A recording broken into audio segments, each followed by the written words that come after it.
చెల్లెమ్మలకు అన్నదమ్ములకు కూడా నా హృదయపూర్వక నిండు వందనములు తెలియజేస్తున్నాను.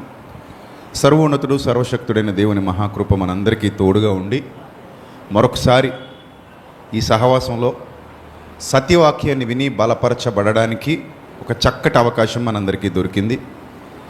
దేవుని జ్ఞానాన్ని మనం నేర్చుకుందాం, బైబిల్ యొక్క గొప్పతనాన్ని మనం అర్థం చేసుకుందాం, ఇతరులకు కూడా ఈ విషయాన్ని పరిచయం చేద్దాం. గుర్తుపెట్టుకోండి, మీరు చచ్చిపోతే ఏమీ చేయలేరు. ఏం చేసినా బతికుండగానే చేయాలి. బాగా అర్థం చేసుకోండి. మంట అనేది ఎప్పుడు మొదలవుతుందంటే మన హృదయంలో నేను బ్రతికున్నానన్న నిశ్చయత, చనిపోతానన్న జాగరూకత రెండూ మన మనస్సుకు తెలిసినప్పుడు. ఎప్పుడైతే ఈ నిశ్చయత, ఆ జాగరూకత రెండూ ఉంటాయో దాన్ని ఎలా సద్వినియోగం చేసుకోవాలి అనే దిశగా మీ అడుగులు ముందుకు కదులుతాయి. ఈ రెండూ లేనప్పుడు ఒక సాదాసీదాగా కాలప్రవాహంలో కొట్టుకుపోతూ అందరిలాగా మనం కూడా ఏదో ఒక రోజు మాయమైపోతాం. భక్తులు ఆ నిశ్చయత, ఈ జాగరూకత రెండూ కలిగి ఉన్నారు కాబట్టే వాళ్ళు సమయాన్ని సద్వినియోగం చేసుకుంటూ ఎట్టి పరిస్థితుల్లో ఒక డే అనేది నాకు వచ్చిందంటే the day is God's gift. Every day is God's gift. So దేవుడు నాకు ఇచ్చిన ప్రతి దినము అదొక అద్భుతమైన వెలకట్టలేని బహుమానము. ఈ బహుమానాన్ని నేను ఎలా సద్వినియోగం చేసుకోవాలి, ఎలా సార్థకత చేసుకోవాలి అని ఆలోచించి ప్రతి దినాన్ని వాళ్ళు తమకు అనుకూలంగా, ప్రభువుకు అనుకూలంగా మార్చుకుంటూ ముందుకు పోయారు. అందుకే వాళ్ళు ఎప్పుడు చచ్చిపోతామా అని భయపడలేదు. బతికుండగా ఏం చెయ్యాలి, ఏం చేయకుండా ఆగిపోతాము అని భయపడ్డారు. చావు గురించి ఏ భక్తుడు భయపడ్డు, ఎందుకంటే అది ఎలాగూ ఏదో ఒక రోజు వస్తుంది. కానీ మనం భయపడాల్సింది దేని గురించి అంటే దేవుడిచ్చిన దినాల్ని సద్వినియోగం చేసుకోకుండా దుర్వినియోగం చేసుకుని కానీ చచ్చిపోతానా అని భయపడాలి. నా పాయింట్ మీకు అర్థమైంది అనుకుంటున్నాను. అలా భయపడిన భక్తులు చరిత్ర సృష్టించారు, చరిత్రలో నిలిచిపోయారు.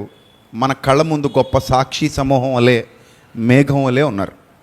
మీరు కూడా ఎవ్రీడే, ప్రతి దినం కూడా దేవుడు నాకు ఒక గిఫ్ట్ ఇచ్చాడు, ఈ సమయాన్ని నేను ఎలా సద్వినియోగం చేసుకోవాలి, ఈ సమయాన్ని నేను ఎలా ఉపయోగించుకోవాలి, ఎలా బలపడాలి, ఎలా ఎదగాలి అనే భావజాలంతో బతకాలి. నువ్వు ఎక్కడున్నావు, ఏ స్థితిలో ఉన్నావు, ఎలా ఉన్నావు అది ముఖ్యం కాదు.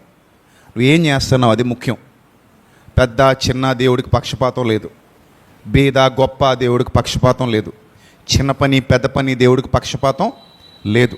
నువ్వు ఏం చేసినా సరే ఆయన మహిమ కొరకు వాడబడుతున్నావా లేదా, ఆయన చిత్తం నీ బ్రతుకు ద్వారా నెరవేరుతుందా లేదా, ఆయన నామ మహిమార్థమై నువ్వు ఒక సాధనంగా ఉపయోగపడుతున్నావా లేదా, నీ వంతు పాత్ర, నీ ఉనికి ప్రభావవంతంగా అక్కడ కనబడుతుందా లేదా. ఇంకా గట్టిగా మాట్లాడితే నేను అంటాను, నువ్వు లేని లోటు తెలియాలి సంఘమా. సంఘానికి, సమాజానికి, దేవుని పరిచర్యలో వాడబడుతున్న వారికి నువ్వు లేకపోతే లోటుగా అనిపించాలి. అది స్ఫూర్తిదాయకమైన భక్తి జీవితం అంటే. ఏమనిపించాలి? నువ్వు కనబడకపోతే పెద్ద వెలితిలాగా అందరూ ఫీల్ అవ్వాలి. అంటే అంత ప్రభావవంతమైన పరిచర్య నువ్వు చేయగలగాలి. ఆ స్థాయికి నువ్వు ఎప్పుడైతే నువ్వు ఎదిగేలా చేసుకుంటావో దేవుని యొక్క పనిలో ఒక నిప్పు కణంలా నువ్వు మండుతున్నావని అర్థం. ఒక జ్యోతి వలె నువ్వు వెలుగుతున్నావని అర్థం. ఒక ప్రభావవంతమైన జ్వాల వలె నువ్వు ప్రకాశిస్తున్నావని అర్థం. అలా నువ్వు ఎప్పుడైతే తీర్చిదిద్దుకుంటావో, నీకు నువ్వే తర్పీదునిచ్చుకుంటావో దేవుడు నువ్వున్న ఈ చిన్న జీవితం చిన్నదే, మన ఊహల్లో పెద్దది, కానీ రియాలిటీలో చిన్నది. మన ఊహల్లో మాత్రం జీవితం చాలా పెద్దది. ఎంత పెద్దదంటే మనకే తెలియదు. అందుకే మన ప్రణాళికలు ఒక 1000 ఏళ్ళకి సరిపడగా ఉంటాయి. చూస్తే బతికేది ఎంతకాలం బతుకుతాం? 50-60 ఏళ్ళకే పోతాం. ప్రణాళికలు చూస్తే 1000 ఏళ్ళకి సరిపడి ఉంటాయి. చాలామంది రాజకీయ నాయకులు స్విస్ బ్యాంకులో డబ్బులు దాచారట. ఆ డబ్బులు లెక్క నిజంగా మన భారతదేశానికి తెచ్చేస్తే, ఆ డబ్బులన్నీ మన భారతదేశానికి తెచ్చేస్తే మన భారతదేశం అభివృద్ధి చెందిన దేశాలలో టాప్ 10లోకి వెళ్ళిపోద్ది. ఎక్కడికి? టాప్ 10లోకి. ఈ టాప్ 10లోకి వెళ్ళనివ్వకుండా కొంతమంది తమ స్వార్థపూరిత ప్రయోజనాల కోసం అందరికీ దెబ్బకొట్టి తీసుకెళ్ళి ఈ డబ్బంతా తీసుకెళ్ళి స్విస్ బ్యాంక్లో దాచారు. వాళ్ళ ఆలోచన ఏంటంటే 3030లో ఇప్పుడు అప్పుడు 3030లో నేను మా మనవలు ఉండటానికి మంచి ఇల్లు ఉండాలి అంటే ఎప్పటికంటే అప్పుడు పరిస్థితులు కొంచెం తేడాగా ఉంటాయి కాబట్టి అప్పటికి కూడా నేను బతుకుంటాను కాబట్టి ఎప్పటికీ 3030 నాటికి అప్పటికి కూడా నేను బతుకుంటాను కాబట్టి అప్పుడు వీటిని వినియోగించుకోవాలంటే ఈ డబ్బు మనకు ఉపయోగపడే విధంగా మనం ఎక్కడ దాచుకోవాలి, దీన్ని స్విస్ బ్యాంకులో దాచుకోవాలని దాచుకున్నారు వాళ్ళు. ఎప్పటికీ 3030కి, 4040కి, 5050కి దాచుకున్న డబ్బులు అయ్యి. అంటే వాళ్ళ ఊహల్లో వాళ్ళ జీవితం ఎంత ఉంది, అబ్బో చాలా పెద్దది ఉంది. కానీ రియాలిటీలోకి వచ్చేసరికి ఎంత అయిపోయింది, బెత్తెడంతా ఆవిరంతా ఇంతలో కనబడి అంతలో మాయమయ్యేంత. సో కాబట్టి ఎప్పుడు కూడా మనం రియాలిటీలో బతకాలి తప్ప ఊహల్లో బతకూడదు. సమాజం ఎప్పుడు ఊహల్లో బతుకుతుంటుంది. ఊహల్లో బతకండి సంగమా, ఎప్పుడు ఎక్కడ బతకండి, రియాలిటీలో బతకండి. నేడు అనబడు సమయం ఉండగానే అన్నాడు దేవుడు. ఏమన్నాడు ఆయన, నేడు అనబడు సమయం ఉండగానే అన్నాడు. ఈ నేడు అనబడే సమయమే మన సమయం. రేపు మనది కాదు, నిన్న మనది కాదు. నేడు అనబడే సమయం ఏదైతే ఉందో అది మాత్రమే నీది. దాన్ని ఎవరు సద్వినియోగం చేసుకుంటారో వాళ్ళు ధన్యులు. అందుకే ఒక సేవకుడిగా నా బాధ్యత ఎప్పుడు ఏమనిపిస్తుంది అంటే, నేను ప్రసంగికుడిగా ఉన్నాను, నాయకుడిగా ఉన్నాను, పరిచారకుడిగా ఉన్నాను, దేవుని యొక్క జ్ఞానాన్ని వాదించి ఒప్పించి గెలవడానికి ఆయన ద్వారా నిలబెట్టబడిన వాడుగా ఉన్నాను. నేను నా సంఘానికి ఇచ్చే కంటెంట్ ఎలా ఉండాలి అని ఎప్పటికప్పుడు ఆలోచించుకుంటూ నేను ఒక ప్రసంగం చేస్తున్నానంటే ఈ ప్రసంగం సాదాసీదాగా ఉండకూడదు, ఈ ప్రసంగం ఏదో సరదాగా చెప్పినట్టు ఉండకూడదు, ఈ ప్రసంగం ఏదో టైంపాస్కి చెప్పినట్టు ఉండకూడదు, బలమైన ముద్ర వేయాలి. ప్రతిరోజు నేను అలా అనుకునే వేదిక మీదకి వచ్చి నిలబడతాను. ఈ వేదికే కాదు, ఏ వేదికైనా అలాగే నిలబడతాను. ఏ వేదిక ముందుకెళ్ళినా నా బ్యాక్గ్రౌండ్లో అంత వర్క్ ఉంటుంది, అంత కష్టం ఉంటుంది. అలా బ్యాక్గ్రౌండ్ వర్క్ చేసిన తర్వాత నాకు చాలాసార్లు చెప్పే, నాకు నేనే 100 కౌంటర్లు వేసుకున్న తర్వాత, నాకు నేనే 100 సార్లు ఆలోచించుకున్న తర్వాత అప్పుడు సమాజంలో బహిరంగంగా నిలబడి మాట్లాడటం మొదలు పెడతాను. అలా అందరినీ వెలిగించాలి అనే తపనతో, తాపత్రయంతో ముందుకు కదులుతాను. నా ప్రసంగాలు వింటున్నటువంటి నా పిల్లలందరికీ, ఆత్మీయులందరికీ సంగతి తెలుసు. ఎందుకంటే వాళ్ళు ఎలా డెవలప్ అయ్యారో, వాళ్ళు ఎలా వర్ధిల్లుతున్నారో, వాళ్ళు వర్ధిల్లడం మాత్రమే కాకుండా ఇతరులకు కూడా ఈ సమాచారాన్ని ఎలా చేరవేస్తూ, ఇదిగో మా అన్నయ్య ప్రసంగాలు వినండి, ఈ సందేశాలు అర్థం చేసుకోండి, ఈ జ్ఞానాన్ని అర్థం చేసుకోండి అని వాళ్ళు ఇతరులకు, వాళ్ళ బంధువులకు, స్నేహితులకు కూడా షేర్ చేసేటువంటి పిల్లలు మన పిల్లలు ఉన్నారంటే కారణం వాళ్ళు దేవుని జ్ఞానం పట్ల అమితమైన ఆసక్తి కలిగి ఉన్నారు. ఆ అమితమైన ఆసక్తికి తగిన విధంగా ఒక వంటోడుగా నేను వంట చేసి వాళ్ళకి ఏం చేస్తున్నాను, వడ్డిస్తున్నాను అక్షయమైన ఆహారాన్ని. కాబట్టి తింటున్న దేవుని పిల్లలందరూ కూడా మరింత శక్తివంతులుగా మారాలి, మరింత జ్ఞానవంతులుగా మారాలి.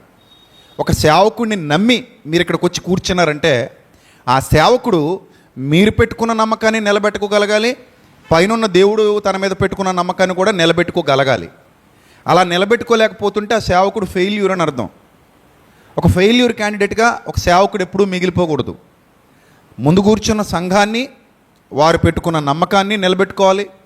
అలాగే పైన మనల్ని చూస్తున్న దేవుని నమ్మకాన్ని కూడా నిలబెట్టుకోవాలి. సత్యవాక్యాన్ని అంత ఉన్నట్టుగా చక్కగా ఉపదేశిస్తూ ముందుకు కదలాలి.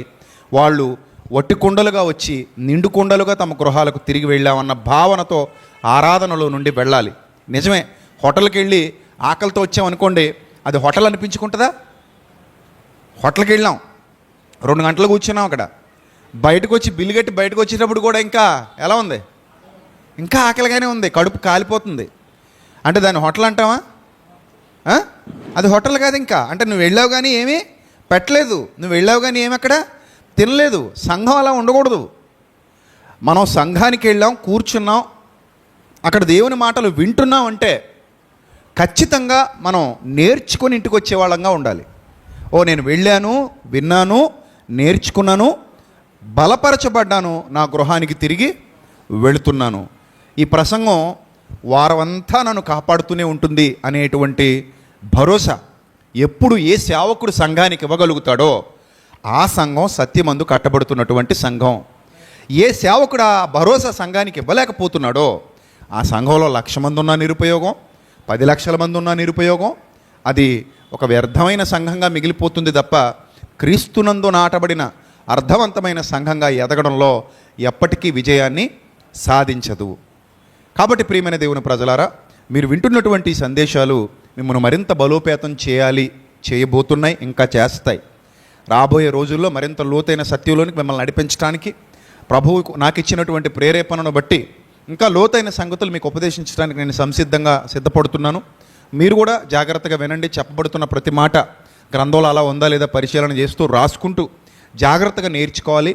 అలాగే మరొక ముఖ్యమైన విషయం చెప్పి నేను ప్రార్థన చేసి ముఖ్య సందేశాలకు మిమ్మల్ని తీసుకెళ్తాను. ఈరోజు ఒక అర్ధగంట లేట్ అయినా జాగ్రత్తగా వినండి. ఒక ఇంపార్టెంట్ టాపిక్ మనం మాట్లాడుకోబోతున్నాం కనుక మనం మన యూట్యూబ్ ఛానల్ ద్వారా చాలా సందేశాలు సమాజానికి అందిస్తున్నాం. ఈ బిట్ కూడా తర్వాత మీరు కట్ చేసి పెట్టుకోండి. మన యూట్యూబ్ ఛానల్స్ ద్వారా I for God ministries live నుండి కానివ్వండి, విజయప్రసాద్ ఫౌండేషన్ ఛానల్ నుంచి కానివ్వండి, చాలా విలువైన సందేశాలు సమాజానికి వెళుతున్నాయి. ఇక్కడ నేను మీకు చెప్పదలిచింది ఏంటంటే, నా పిల్లలుగా, నా దగ్గర వాక్యం నేర్చుకుంటున్నటువంటి నా బిడ్డలుగా, ఆడపిల్లలకి మగపిల్లలకి అందరికీ నేను చెప్పేటువంటి విషయం ఏమిటంటే, ఒకప్పటి దినాలు లాంటి దినాలు కావు ఇవి. మనందరి చేతుల్లోకి మొబైల్ వచ్చి కూర్చుంది. ఈ మొబైల్లో మీకు కూడా పర్సనల్ అకౌంట్స్ ఉంటాయి. సో మీ పర్సనల్ అకౌంట్స్ ఓపెన్ చేసుకుని యూట్యూబ్ ఛానల్లో మీరు నా వీడియోలు అప్లోడ్ చేసుకుంటారా, చేసుకోండి. అలాంటి కాపీరైట్లు నేను ఎప్పటికీ వెయ్యబడదు కూడా. అంటే దాన్ని దుర్వినియోగం చేయాలనుకునేవాడి విషయంలో వేరేగా ఉంటుంది. కానీ మీరు మా కంటెంట్ ఎంత వినియోగించుకున్నా నేను ఎవరి మీద కాపీరైట్లు ఎప్పటికీ వెయ్యను. మీరు హ్యాపీగా వాడుకోవచ్చు. అలాగే ఇన్స్టాగ్రామ్ అకౌంట్లో కానివ్వండి, ఫేస్బుక్ అకౌంట్లో కానివ్వండి, చాలా సందేశాలు మనవి వినబడుతున్నాయి కనుక వాటిని మీరు షార్ట్స్గా కట్ చేసుకుంటారో లేకపోతే మీరు రీల్స్గా కట్ చేసుకుంటారో మీ ఇష్టం. వాటిని కట్ చేసుకుని మీకు ఇదే అధికారం అనుకోండి, ఇంకా ఇదే నేను ఈ సందేశం ద్వారా ఇవ్వడమే మీకు ఇంకా అనుమతి ఇచ్చేస్తున్నట్టు మీరు చక్కగా మీ ఛానల్స్లో అప్లోడ్ చేసుకోండి. తద్వారా ఎక్కువ మందికి దేవుని జ్ఞానం వెళుతుంది. దాన్ని కాంట్రవర్సీ చేయకండి అంతే. ఇది వాడుకొని కాంట్రవర్సీ క్రియేట్ చేద్దాం, ఈ విధంగా తమ్నైల్ పెట్టి కాంట్రవర్సీ క్రియేట్ చేద్దాం అనే భావజాలం వద్దు. కానీ సత్యవాక్యం ప్రజల్లోనికి వెళ్ళాలనే సదుద్దేశంతో మీరు చక్కగా, ఆడపిల్లలు మీకు అకౌంట్స్ ఉన్నాయి, ఇన్స్టాగ్రామ్లో రీల్స్ ఉన్నాయి, చక్కగా రీల్స్ పెట్టుకోవచ్చు, మన వీడియోలు కట్ చేసుకోవచ్చు, పంపించవచ్చు. సో సమాజం సత్యాన్ని విని బలపడి దేవుని సన్నిధికి వస్తుంది. సమాజం దేవుని జ్ఞానాన్ని అర్థం చేసుకుంటుంది. ఇది మనకున్న అవకాశం. It's an opportunity to all. So మనందరికీ ఒక వండర్ఫుల్ ఆపర్చునిటీ దేవుడు ఇచ్చాడు. దీన్ని వినియోగించుకుందాం, తప్పే ఉంది. రోజుకు ఒక గంట మీరు సమయం కేటాయిస్తే నాతో పాటు మీరు కూడా సువార్త పనులు ఏమవుతారు, పాలిభాగస్తులు అవుతారు కదా. ఆ విధంగా సత్యవాక్యం వినడానికి మార్గాలు సుగమం చేస్తున్నారు. ఎంతోమందికి దేవుని జ్ఞానాన్ని పంచటంలో మీరు కూడా నా తోడి పాలిభాగస్తులు, నా తోడి యోధులు అవుతున్నారు. కనుక ఇందులో ఎవరు తక్కువ కాదు, అందరూ సమర్థవంతులే. అవకాశం ఉంటే ప్రతి ఒక్కరూ చెయ్యగలిగిన పనే ఇది.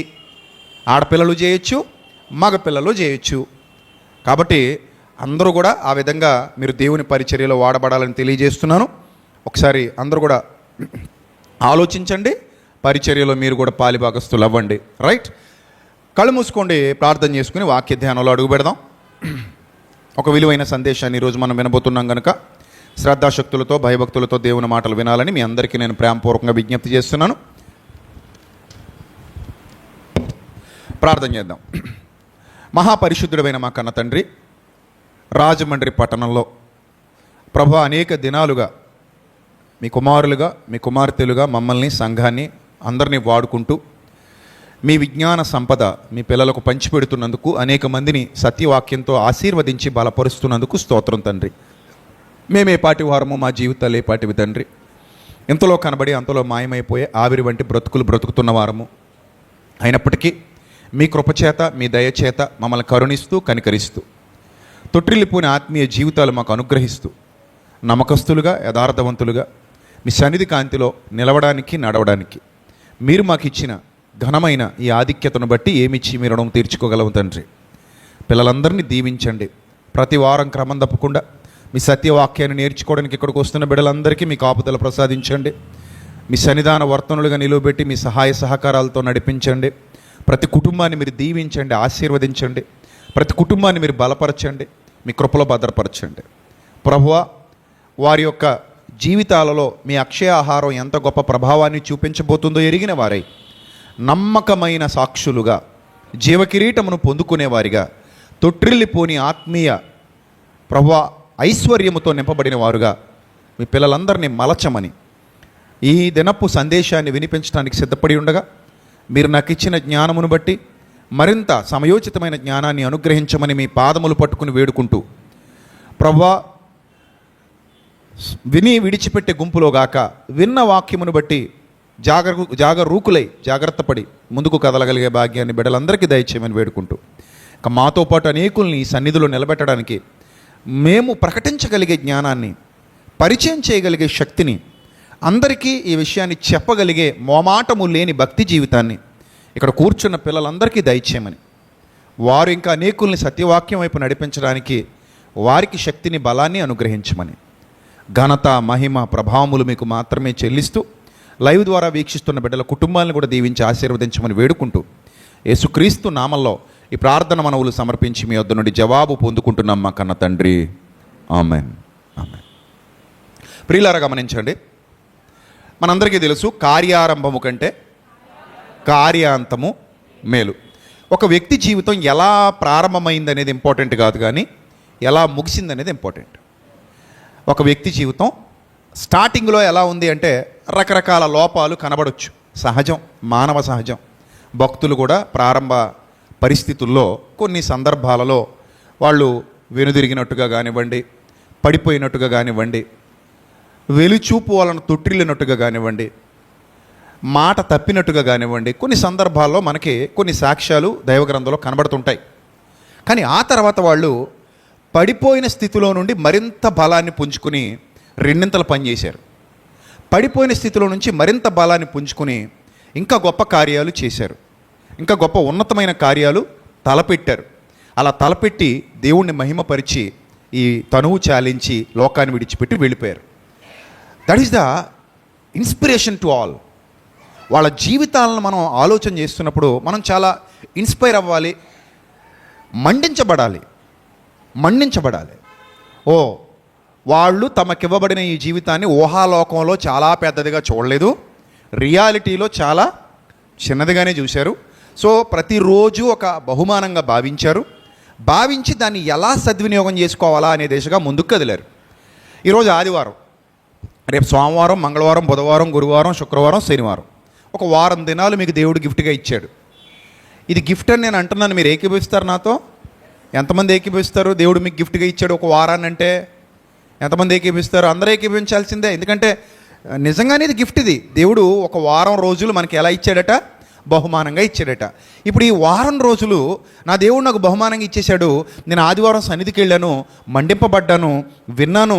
ఈ వారం రోజుల గిఫ్ట్ నేను తీసుకొని, ఈ వారం రోజుల బహుమానాన్ని నేను తీసుకొని నేను ఏం చేస్తున్నాను? దీన్ని ఎలా గడుపుతున్నాను? నేను దీన్ని మళ్ళీ తెచ్చుకోగలనా? తెచ్చుకోలేను. ఈ బహుమానం నాకు ఎవరైనా ఈ లోకంలో ఉన్నవారు ఇవ్వగలరా? ఇవ్వలేరు. ఈ లోకంలో ఉన్నవారు ఎవరూ ఇవ్వలేని బహుమానం దేవుడు మాత్రమే ఇవ్వగలిగినటువంటి బహుమానం కాలము అనే బహుమానం. ఏమ రైట్? ఏ బహుమానము? కాలము అనే బహుమానం. ఇంత గొప్ప బహుమానాన్ని నా దేవుడు నాకు ఇచ్చాడు, నేను దీన్ని సద్వినియోగం చేసుకుంటాను. వ్యర్థంగా నేను దీన్ని వాడను, వ్యర్థంగా నేను దీన్ని వినియోగించను. దీన్ని నేను నాకు అనుకూలంగా, నా ప్రభువుకు అనుకూలంగా మలుచుకుంటాను అని అనుకోవాలి. ఇది కొంతమందికి తెలియక దాన్ని వ్యర్థంగా వాడుకున్న వాళ్ళు ఉన్నారు. కానీ సాక్షి సమూహం మేఘం వలె మనల్ని ఆవరించి ఉన్నప్పుడు, దైవ గ్రంథాన్ని శ్రద్ధగా మనం చదువుతున్నప్పుడు, ఇంకా నాకు తెలియదు అంటే ఏమైనా బాగుంటుందా? బాగోదు. మనకు తెలిసిపోయింది. ఎందుకు తెలిసిపోయింది? కొరింథీ పత్రికలో ఒక మాట ఉంటుంది, యుగాంతమందున్న మీకు బుద్ధి కలుగుటకై ఇవి వ్రాయబడిను అంటాడు. దృష్టాంతములుగా వారికి సంభవించిన సంగతులు మీకెందుకు వ్రాయబడ్డాయంటే యుగాంతమందున్న వారికి బుద్ధి కలుగుటకు రాయబడ్డాయట. అంటే ఇదిగో నాయన, వాళ్ళు ఇలాంటి తప్పులు చేశారు, ఆ తప్పులన్నీ మీకు రాసిస్తున్నాను. ఆ తప్పుల్ని చూసి మీరు పడిపోకుండానట్లు గుణపాఠాలు నేర్చుకోవాలి. వాళ్ళకి తెలియదు, కానీ మనం చరిత్ర చదివేసుకున్న తర్వాత ఓహో ఈ రూట్లో వెళ్తే ఈ దెబ్బ తిన్నారు కాబట్టి మనం ఈ రూట్లో వెళ్ళకూడదు. మనం ఈ రూట్లో వెళ్తే మనం కూడా ఏం తింటాం? దెబ్బ తింటాం. అప్పుడప్పుడు చూడండి, రోడ్ల మీద మనకు బోర్డు కనబడుతుంది, ప్రమాదాలు జరుగుతున్న స్థలము, ఆగి నెమ్మదిగా వెళ్ళండి. అంటే కొంతమందికి అనుభవం అయ్యాకనైనా బోర్డు వచ్చింది అక్కడికి. కొత్తోడు రాశాడా? చెప్పండి, కొత్తోడు రాశాడా? అనుభవం అయ్యాక వచ్చిందా బోర్డు? అది ఆల్రెడీ చాలా అనుభవాలు వచ్చేసాక ఈ అనుభవాలన్నిటినీ రంగరించి రాసినటువంటి బోర్డు అది. అంటే చాలామంది ఇక్కడ రక్తం కక్కుని చచ్చారు నాయన, చాలామంది ఇక్కడ నేల మీద తమ ప్రాణాలు ధారపోశారు. ఈ సెంటర్ చాలామందిని మింగేసింది, లేదా ఈ మలుపు చాలామందిని తినేసింది, చంపేసింది.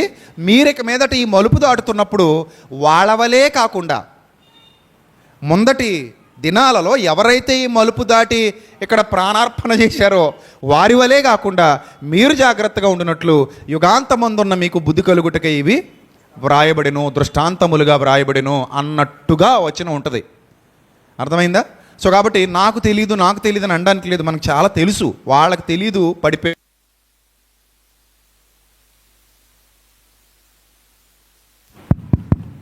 రైట్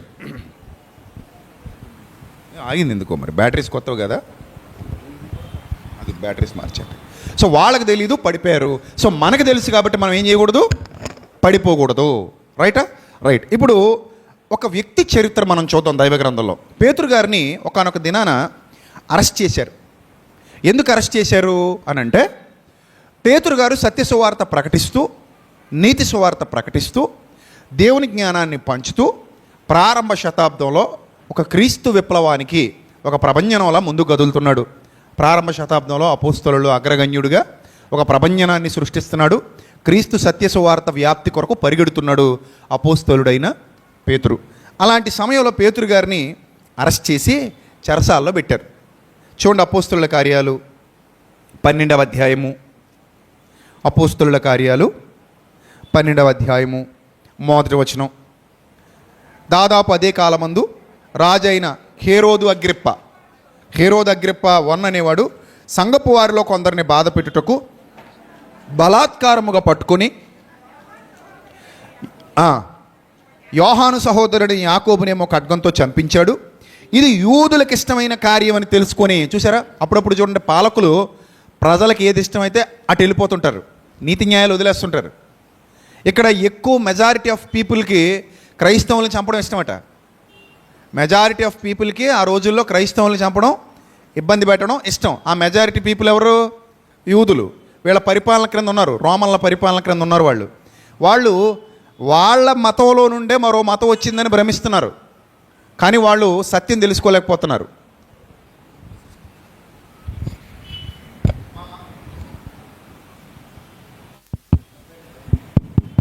మా మతంలో నుండి మరో మతం బయలుదేరిందన్న భావంలో ఉన్నారు తప్ప, మా మతాన్ని దెబ్బకొట్టడానికి ఇంకొక కొత్త మతం వచ్చిందన్న భావంలో ఉన్నారు తప్ప, వీళ్ళు ఆ పాత నిబంధనలో నుండి క్రీస్తు ద్వారా క్రొత్త నిబంధనలకు అడుగుపెట్టారు, మనం కూడా అడుగు పెట్టాలి, ఇవన్నీ లేఖనాల్లో ఉన్నాయి, ఇవన్నీ ప్రవచనాల్లో ఉన్నాయి, ప్రవక్తల గ్రంథాల్లో ఉన్నాయనే ఇంగితం ఆ రోజున యూదులకు రాలేదు. కాబట్టి క్రైస్తవుల్ని, క్రైస్తవ్యాన్ని అడ్డుకోవడానికి ప్రయత్నపడ్డారు. అలాంటి పరిస్థితుల్లో, అలాంటి ఇబ్బందికర పరిస్థితుల్లో పేతురును కూడా జైల్లో పెట్టడం ఇష్టమని తెలిసి పేతురును కూడా ఏం చేశాడట? యూదులకు ఇష్టమైన కార్యం అని తెలిసి పేతురును కూడా ఏం చేశాడట? పట్టుకున్నాడు. సంఘమేమో ప్రార్థన చేస్తుంది. 4 చతుష్టయాల సైనికులకు అతన్ని అప్పగించాడు. ఏమండి, దాదాపు 16 మందట. వాళ్ళు ప్రొటెక్షన్లో, వాళ్ళ అండర్టేకింగ్లో చాలా జాగ్రత్తగా కాపాడుతున్నారు, చాలా జాగ్రత్తగా అతన్ని బందికానాలో పెట్టారు. ఇక నెక్స్ట్ అతన్ని కూడా ఏం చేస్తారు? చంపేస్తారు. ఎందుకు? చంపడమే ఇష్టం యూదులకి, ఏదో విధంగా చంపి పడేస్తాడు. అప్పుడు సంఘం అత్యాసక్తి కలిగి మా సేవకుడిని విడిపించు తండ్రి అని ప్రార్థిస్తుంది. ప్రజాస్వామ్యం కాదు కదా పోరాటం చేయడానికి, ప్రజాస్వామ్యం కాదు కదా చట్టాన్ని ఆచరించడానికి, ప్రజాస్వామ్యం కాదు కదా కోర్టు దగ్గరికి వెళ్ళడానికి, నిరసన వ్యక్తం చేయడానికి. అది రాజరికపు పాలన. ఇదంటే ప్రజాస్వామ్య పరిపాలన. ఆ రాజరికపు పాలనలో ఇక ప్రార్థన చేయడం కంటే దారి ఇంకోటి లేదు. ప్రజాస్వామ్య ప్రభుత్వంలో కూడా ప్రార్థనలు చేస్తానంటే కుదరదు. ఇప్పుడున్న చట్టాన్ని మీరు ఏం చేసుకోవాలి? సద్వినియోగం చేసుకోవాలి. ఇది ప్రజాస్వామ్య ప్రభుత్వం, అదేమో రాజరికపు ప్రభుత్వం. ఇప్పుడు ప్రార్థన చేయాలి, చట్టాన్ని కూడా సద్వినియోగం చేసుకోవాలి, రెండూ చేయాలి. అప్పుడంటే రెండోది చేయడానికి అవకాశం లేక ఒకటే చేశారు. ఇప్పుడు రెండింటి ద్వారా కూడా దేవుడు ఏం చేయగలడు? కార్యం చేయగలడు. కాబట్టి చట్టం మనకి కూడా సమానమే, ఎవరికైనా ఒకటే. We are all Indians. భారతీయులందరికీ చట్టం సమానమే. చట్టాన్ని మనం వినియోగించుకోవచ్చు. రైట్. ఇప్పుడు ప్రార్థన చేశారట. ప్రార్థన చేస్తున్నటువంటి తరుణంలో చూడండి 12వ వచనం, 11వ వచనం. పేతురుకు తెలివి వచ్చి దూతలు బయటపడేసిన తర్వాత, రిలీజ్ అయిపోయిన తర్వాత, ప్రభు తన దూతను పంపి హేరోదు చేతుల నుండి యూదులను ప్రజలు నాకు చేయనుద్దేశించిన వాటన్నిటి నుండి నన్ను తప్పించి ఉన్నాడని ఇప్పుడు నాకు నిజముగా తెలియనని అనుకున్నాను. అపోస్తుల కార్యాలు 12:11 చదువుతున్నాను నేను. నెక్స్ట్, ఇట్లు ఆలోచించుకొని అతడు మార్కు అను మారు పేరు గల యోహాను తల్లి అయిన మరి ఇంటికి వచ్చెను. ఎవరింటికి వచ్చాడట? మార్కు అను మారు పేరు గల యోహాను. 2 పేర్లు ఉన్నాయి ఆయనకి. ఒకటి మార్కు, రెండవది యోహాను. మార్క్ అనేది మారు పేరు, యోహాన్ అనేది మరో పేరు. ఈ మార్కను మారు పేరు గల యోహానను ఆ వ్యక్తికి మరియా అనే ఒక తల్లి ఉంది. చాలామంది మరియలు ఉంటారు మనకు బైబిల్ గ్రంథంలో. యేసుప్రభు తల్లి ఒక్కరే కాదు, చాలామంది మరియలు ఉంటారు. ఏమండి? ఈ మార్కు తల్లి అయిన మరియా ఇంటికి వచ్చాడట. ఎవరో ఈ ఇంటికి వచ్చింది? పేతురు గారు. అంటే యెరూషలేములో ఉంది ఇల్లు. ఈ ఫ్యామిలీ ఎక్కడ నివసిస్తుంది? యెరూషలేములో నివసిస్తుంది. అలా యెరూషలేములో రాజులు సైతం ఇబ్బందులకు గురి చేస్తున్నటువంటి పరిస్థితులు చుట్టూతా ఉన్నా కూడా ఈ ఇల్లు ఎంత గొప్ప విశ్వాసంతో కూడిన ఇల్లు అంటే అక్కడ అనేకులు కూడి ప్రార్థన చేయుచుండిరి అని ఉంది అక్కడ. అంటే ఇప్పుడు ఇప్పట్లాగా మందిరాలు పెట్టుకోవడానికి లేదు కదా. ఎప్పట్లాగా ఒక ప్లేస్ తీసుకుని ఆ ప్లేస్లో ఆరాధన చేయడానికి వీలు లేదు, పరిస్థితులు బాగాలేదు. అప్పుడు ఒక ఇల్లు ఇచ్చేసింది. మనందరం మన ఇంట్లో కూడుకుందాం, ఇక్కడే ఆరాధన చేద్దాం. ఎక్కడ 2-3 కూడి ఉందరో అక్కడ ప్రభు యొక్క మహిమ శక్తి ఉంటాయి కనుక ఇల్లు అయితే ఏంటి, ఇంకోటైతే ఏంటి, ఇంకోటైతే ఏంటి, మనం కూడుకున్న చోటే సంఘం ఉంది, మనం కూడుకున్న చోటే పరిశుద్ధాత్ముడు ఉన్నాడు, మనం కూడుకున్న చోటే ప్రభు ఉన్నాడు కనుక మనందరం మా ఇంట్లో కూడుకుందామని చెప్పేసి ఆమె తన ఇంటిని ఇచ్చిందంటే మరి విశ్వాస వీరురాలా కదా. సంపన్న కుటుంబం కూడా, సంపన్న కుటుంబం, విశ్వాస సంబంధమైన కుటుంబం, భక్తిగల కుటుంబం. మార్కు అనే మారు పేరు గల ఈ యోహాన్ అనే ఆయన ఆ ఇంటికి చెందినవాడు. ఆమె కుమారుడు, ఆ మరియకు పుట్టినటువంటి కుమారుడు ఈ మార్కు అను మారు పేరు గల యోహాన్. సో ఆ ఇంటికి పేతురు గారు వచ్చినట్టుగా మనకు అర్థమవుతుంది. అయితే అతడు తలవాకిటి తలుపు తట్టుచుండగా హృదయ అని ఒక చిన్నది ఆలకించుటకు వచ్చెను. ఆమె పేతురు స్వరము విని గుర్తుపట్టి సంతోషము చేత తలుపు తీక లోపలకు పరిగెత్తుకుని పోయి పేతురు తలుపు నొద్ద నిల్చున్నాడని చెప్పింది. అయితే వారు దానికి ఆమెను ఏమంటారంటే పిచ్చిది అంటారు. చాలామంది గ్రంథకర్తలు చెప్తారు ఈ హృదయ అనే చిన్నది ఎవరో కాదు, మార్కు గారి ఇంట్లో పనికి కుదిరినటువంటి ఒక పని మనిషి అని చెప్తారు. అది చరిత్రకారులు చెప్పేటువంటి విషయం. బైబిల్లో దానికి సంబంధించినటువంటి వివరాలు ఏవి లేవు. కానీ ఆమె కూడా ఈ కుటుంబంతో పాటు ప్రభువుని ఏం చేసింది? విశ్వసించింది. ప్రారంభ సంఘం ఎప్పట్లాగా ప్రశాంతమైన వాతావరణం లేదప్పుడు, చాలా ప్రమాదకరమైన పరిస్థితులు. ఇప్పుడు ఇలాగా ఎంతమంది కూడుకుని ప్రభువుని ఆరాధిస్తున్నారని తెలిస్తే రోమా సైనికులు వచ్చి ఎక్కడుండేవారు? ఎప్పటికీ గుమ్మం దగ్గర ఉండేవారు అనమాట. మనందరినీ తీసుకెళ్ళి ఎక్కడ పడేసేవారు? లోపల పడేసేవారు. అయితే చంపేవారు, లేకపోతే కొట్టేవారు. ఇప్పుడు ఎంత అనుకూలంగా పరిస్థితులు ఉంటేనే ఆదివారం సాయంత్రం బిర్యానీ తిని పడుకోవాలండి, పొద్దునే పనికి వెళ్ళాలి కదండి, మళ్ళీ సాయంత్రం కూడా ఆరాధన అంటే మా వల్ల కాదండి, అందుకని లైవ్లో చూసేసి ఏం చేస్తామండి? నిద్రపోతామండి అనుకునేటువంటి మనుషులున్న దినాలు ఇవి. నిజంగా చాలామంది మనోళ్ళు కూడా అంటున్నారట, అప్పుడప్పుడు నాకు అనిపిస్తుంది లైవ్ ఇవ్వడం మానేస్తే బాగుంటుంది అనిపిస్తుంది. ఎందుకో చెప్పనా? లైవ్ ఎందుకు ఇస్తుందని చెప్పనా? దూరదేశాల్లో, దూర ప్రాంతాల్లో చాలామంది అక్క చెల్లెమ్మలు, అన్నదమ్ములు ఉండిపోయారు. ఈ లైవ్ వాళ్ళ కోసమే, దూర ప్రాంతాలు ఉన్న వాళ్ళ కోసం. కానీ చాలామందికి ఏమనిపిస్తుందంటే లైవ్ వస్తుంది కదండి, మంచమే పడుకొని కాలు మీద కాలు అలా వేసుకొని ఏం చేయొచ్చు అంతే, అలా చూసేస్తే అంతే ఆరాధన అయిపోయింది. ఇటు పక్కనే ఉన్నా కూడా ఎంత దారుణం చూడండి, ఎంత దారుణం. పోను నువ్వు ఏదైనా ఏ బొల్లేనిలోనో ఏ మానసాలోనో ఏ జిఎస్ఎల్లోనో సరదాగా వెళ్ళావంటే అక్కడ ఫోన్ పెట్టుకు కాలు మీద కాలు వేసుకు చూసుకున్నామంటే ఒక అర్థం ఉంది. అలా ఎప్పుడైనా ఎక్స్కర్షన్కి వెళ్ళినప్పుడు, ఎప్పుడైనా పిక్నిక్కి వెళ్ళినప్పుడు అలాంటప్పుడు చూసామంటే ఏదో ఒక అర్థం ఉంది. చక్కగా ఇంట్లో కూర్చొని మటన్ కూర వండుకుంటూ, చికెన్ కూర వండుకుంటూ, తింటూ, బిర్యానీ పార్టీలు చేసుకుంటున్నప్పుడు కూడా మనకేం ఏమనిపిస్తుంది? బద్ధకం, అది చచ్చిపోవాలి మీలో. ఎదగలేరు, లేకపోతే భక్తిలో ఎదగలేరు. ఆ బద్ధకం చావాలి. ఒక నిబంధన కావాలి, ఒక క్రమశిక్షణ కావాలి. నువ్వు ఎప్పుడు క్రమశిక్షణగా ఉంటావో దేవుని ఆశీర్వాదం కూడా నీ వెంట నడుస్తుంది. నా బిడ్డ నా సన్నిధికి ఎప్పుడూ విలువిస్తుంది. నా సన్నిధికి విలువిచ్చేవాడికి నేను విలువిస్తాను అనుకుంటాడు దేవుడు.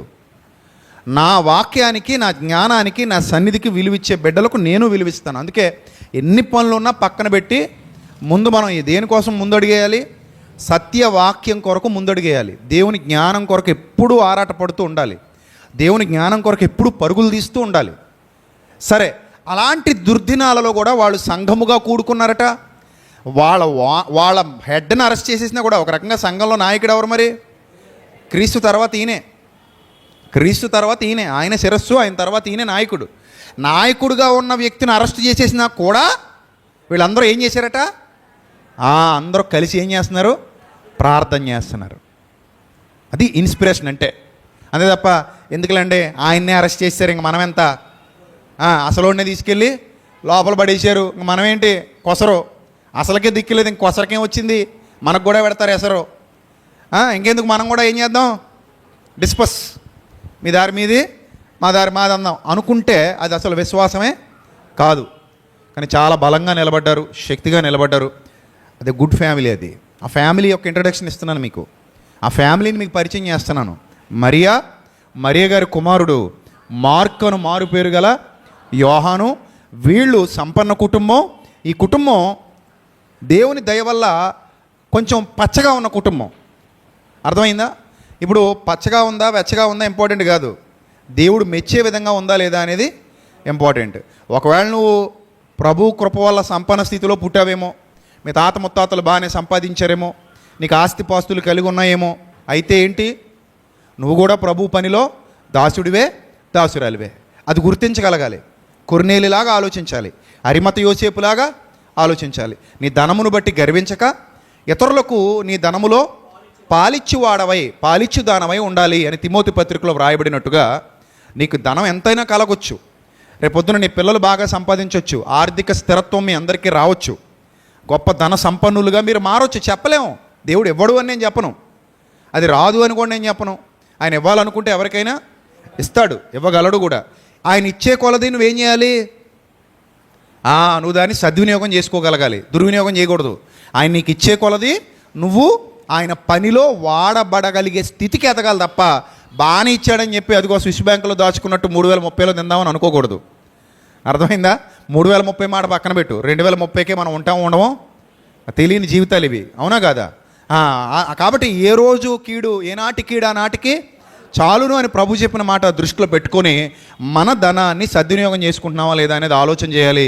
ఇక్కడ ఈ భక్తి పరులైన కుటుంబం సంపన్న కుటుంబమే, కానీ వారు తమ ధనములో ఇతరులకు పాలిచ్చువారై ఉన్నారు. అస్థిరమైన తమ ధనమునందు నమ్మిక ఉంచక, తిమోతి పత్రికలో చెప్తాడు, వాస్తవమైన జీవమును సంపాదించుకునే నిమిత్తము రాబో లోకమునకు, రాబో కాలమునకు మంచి పునాది వేసుకుని వారై ఉండవలెను అన్నాడు తిమోతి పత్రికలో.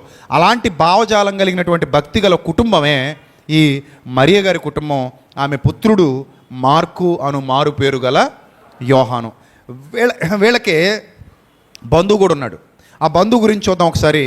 అపోస్తుల కార్యాలు 4వ అధ్యాయము 37వ వచనం. అపోస్తుల కార్యాలు 4వ అధ్యాయము 36వ వచనం. కుపరలో పుట్టిన లేవీయుడగు యోసేపు అని ఒకడుండెను. ఇతనికి అపోస్తలు హెచ్చరిక పుత్రుడు అని అర్థం ఇచ్చు బర్నబా అను పేరు పెట్టి ఉండిరి. ఇతడు భూమి గలవాడై ఉండి దానిని అమ్మి దాని వెల తెచ్చి అపోస్తలుల పాదముల యొద్ద పెట్టెను. ఇతడు కూడా సంపన్న కుటుంబానికి చెందినవాడే, చాలా భూములు ఉన్నాయి, చాలా ఆస్తులు ఉన్నాయి. ఇతని పేరు బర్నబా. ఈ బర్నబా మార్కు గారికి దగ్గర బంధువు, మరియ గారికి దగ్గర బంధువు. అర్థమవుతుందా?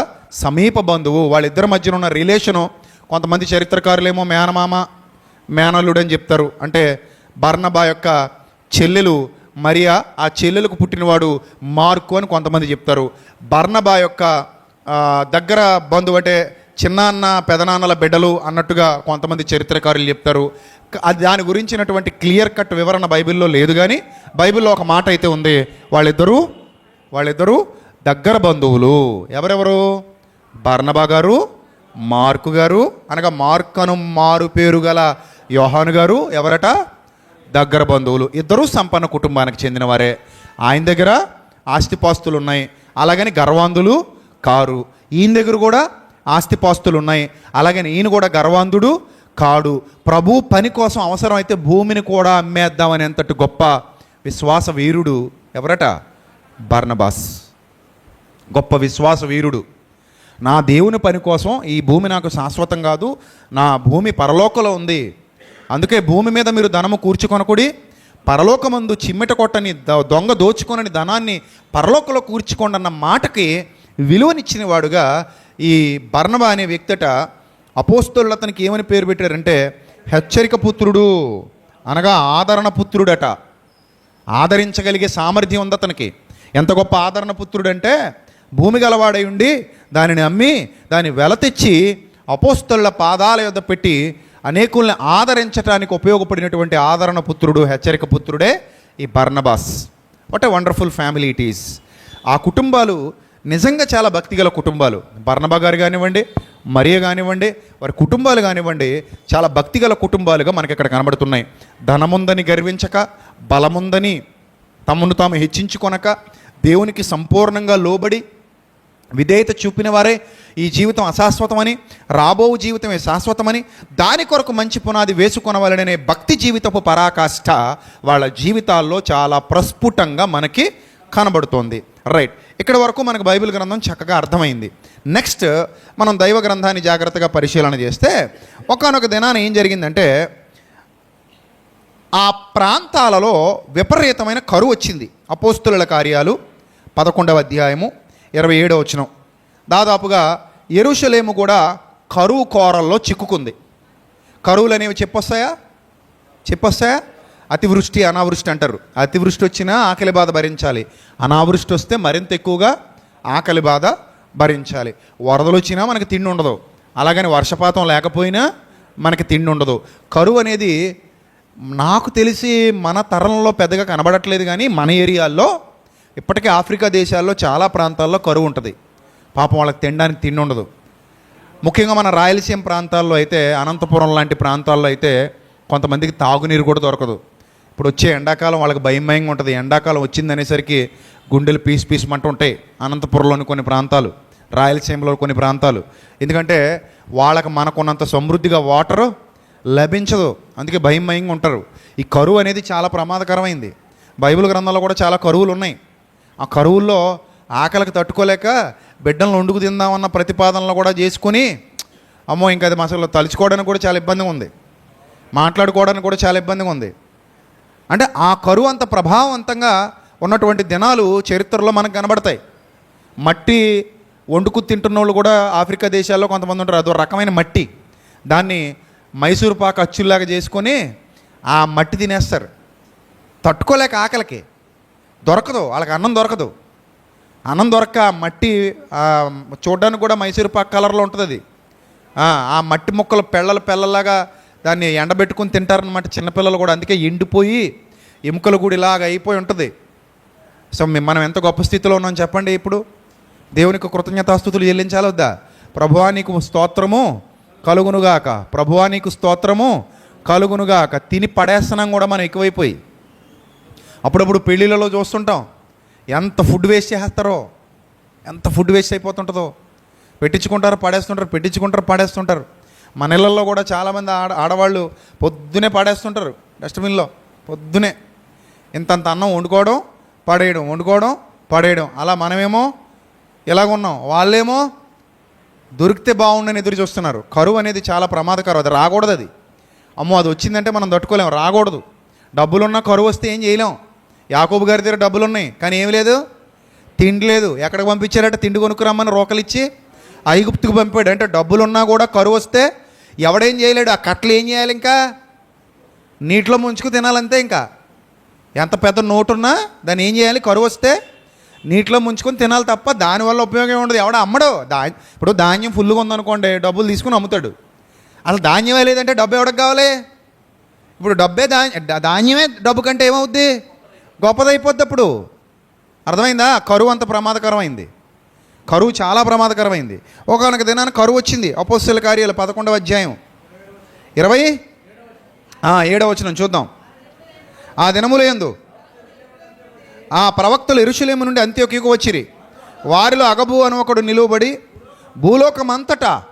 భూలోకమంతటా గొప్ప కరువు రాబోచున్నదని పరిశుద్ధాత్మ ద్వారా సూచించాను. అది రియల్ ప్రాఫిట్ అంటే. రియల్ ప్రాఫిట్ చెప్తే టైంతో సహా చెప్పేస్తారు వీళ్ళు. They are all real profits.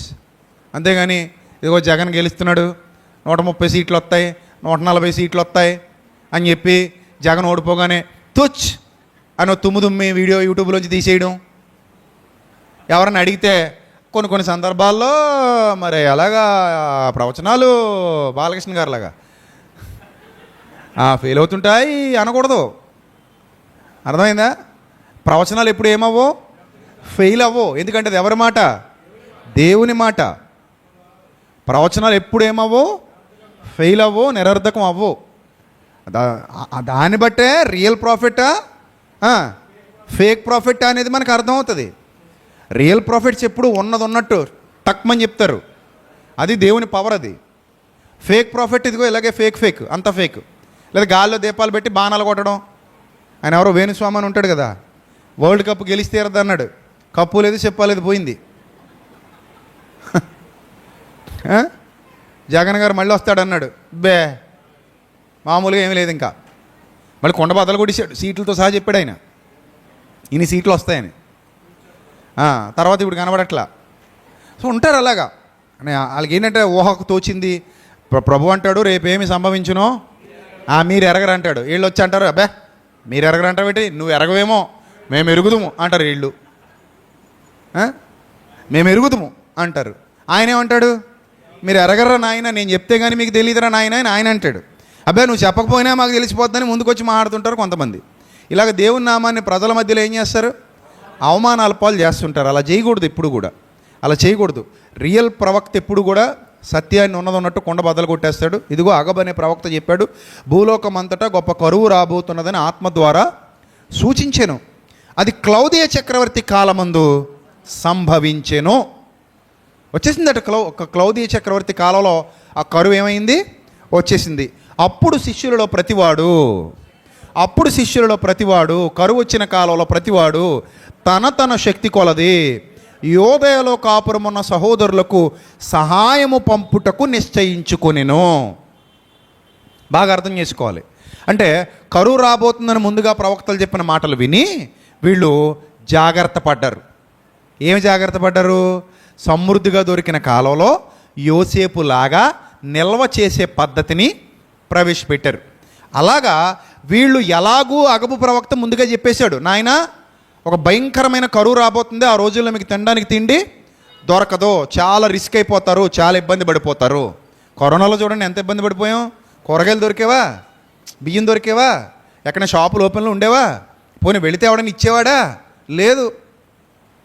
పాల ప్యాకెట్లు రేట్లు పెంచి పడేశారు. 10 రూపాయల ప్యాకెట్ 100 రూపాయలట. నీళ్ళ ఖరీదు పెంచేశారు. బియ్యం రేట్లు పెంచి పడేశారు. కూరగాయలు అయితే ఒక టమాటాతో చిన్న ఏదో వంటల పులుసులో పడేసుకొని గడిపేసిన కుటుంబాలు కూడా ఉన్నాయి. ఎందుకంటే మళ్ళీ 1/2 కేజీ టమాటాలు వండేసుకుంటే అసలు రేపు టమాటా దొరుకుతుందో దొరకదో వైనం వల్లకాడలేదు. నిజం.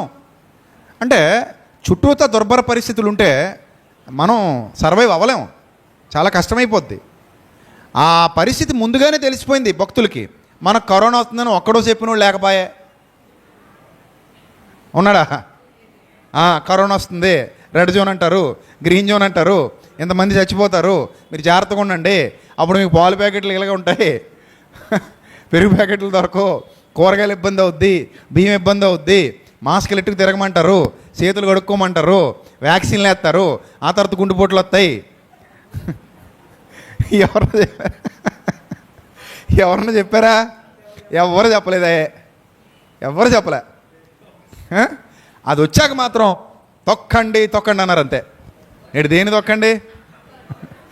కరోనా తొక్కలా, ఇంకా నయం మమ్మల్ని తొక్కమని లేదు. అలా ఉంటారు మన వాళ్ళు. సరేలే, అదంతా పక్కన పెట్టండి. కరువు వస్తే మాత్రం చాలా ప్రమాదకరంగా ఉంటుంది. కరువు రాకముందే భక్తులు హెచ్చరిస్తే ఆ హెచ్చరికను ముందే ఖాతరు చేసి వీళ్ళు ఏం చేశారు?